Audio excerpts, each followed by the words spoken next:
गतांग से आगे छुआछूत आज भी जिंदा है पार्ट 3। उन्हें यह समझ ही नहीं आ रहा था कि गांव में अचानक कौन आ गया जो उनसे इस तरह वाद प्रतिवाद करने की हिम्मत कर रहा है, क्योंकि दशकों से वे इस ग्राम में आते रहे और आज तक उन्हें इस तरह छेड़ने की हिमाकत कोई नहीं कर सका। उनके अंदर एक प्रबल जिज्ञासा पैदा हो चुकी थी, इसलिए संवाद प्रक्रिया में खुद को फंसते देख टपाक से बीच में ही उन्होंने मेरा नाम पूछ लिया। और जैसे ही मैंने कहा डॉक्टर प्रवीण, वे इस तरह से दिखाने लगे जैसे मानो आगे कुछ बोलने की आवश्यकता ही नहीं है। कहने लगे, अब कुछ मत बोलिए, मुझे पता है आप कौन हैं, मैं सब जानता हूं। फूलचंद बाबू के 2 लड़के हैं और दोनों वेल सेटल्ड हैं। उनमें से एक दिल्ली विश्वविद्यालय में प्रोफेसर है, और मगर ऐसा कहते वक्त उनके मन में एक झल्लाहट ने जन्म ले लिया था। उन्होंने ऐसा क्यों किया, इसको मैं बखूबी समझ रहा था। अपने गांव में एक शूद्र की पृष्ठभूमि से ऊपर उठे किसी एक बच्चे की प्रतिभा को अभिव्यक्ति देने के संबंध में दिए जाने वाले शब्द भी उन्हें गवारा नहीं हो रहे थे। वे जान तो रहे ही थे, लेकिन मेरे मुंह से मेरा स्वयं का परिचय उन्हें बिल्कुल भी रास नहीं आ रहा था, यद्यपि मुझसे मेरा परिचय उन्होंने स्वयं ही पूछा था। अब यह सोचने जैसा है कि मेरी जगह यदि गांव का कोई छोटा मोटा तथा कथित रूप से अछूत अनपढ़ गंवार लड़का होता तो उसके साथ ये महाजन कैसा सद्व्यवहार करते, इस बात का अंदाजा शायद आप भली भांति लगा सकते हैं। मगर मेरे साथ यह दुर्व्यवहार करना इतना आसान नहीं था। मुझसे मिलने के बाद तो उनकी बची कुची हिम्मत भी समाप्त होने की कगार पे आ गई थी।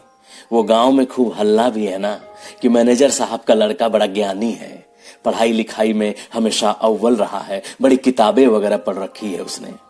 यद्यपि मेरी ओर से इस तरह की किसी बात में कोई रुचि नहीं है, ना ही इस तरह के ख्यालातों से मैं प्रभावित ही होता हूं। मेरा तो यह विचार है कि ज्ञानी का ज्ञान हमेशा अधूरा होता है जिसकी प्रतिभिज्ञा वह स्वयं ही करता रहता है। दुनिया उसे ज्ञानी समझती है और वह खुद को अज्ञानी। खुद को ज्ञानी तो वही समझ सकता है जिसका ज्ञान से कभी साक्षात्कार न हुआ हो। तो मेरे सामने बस कोई पाखंड भर ना करे, और सिर्फ बकैती करने वाला अगर मेरे मत्थे चढ़ जाता है तो उसको परत दर परत छीलने में मैं कोई कोर कसर नहीं छोड़ता हूं। पंडित जी के साथ मैंने पूरे संवाद को गरिमापूर्ण बनाए रखा। वे मुझसे बहुत ही ज्यादा वरिष्ठ थे, जिसे वे बातचीत के दौरान बार बार जता भी रहे थे। तथा कथित ज्ञान का दंभ भी उनमें था, जो उनके वाचन प्रक्रिया से परिलक्षित भी हो रहा था।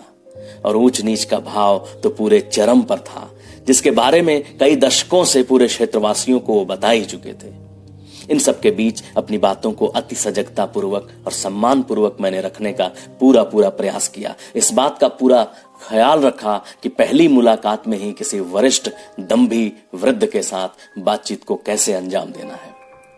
खैर, अब उनका चेहरा देखने लायक था, बड़ी मजबूरी में ही सही, मगर अब उनको बैठना पड़ गया। लेकिन बैठते वक्त उन्होंने एक तरकीब लगाई। साथ में दाल लेने के वास्ते जो बोरा लेके आए थे उसको चुपके से कुर्सी के ऊपर बिछाकर वे उस पर विराजमान हो गए। उनके पूरे इस मनोवेग का खुली आंखों से सामना करना मुझे इतना पृथक अनुभव दे रहा था, जिसकी व्याख्या करना मेरे लिए एक अत्यंत दुरूह कार्य सा प्रतीत हो रहा है। शायद इतना निरीह, इतना मजबूर मैंने कभी किसी व्यक्ति को अपने जीवन में आज तक नहीं देखा था। आज के लिए इतना ही।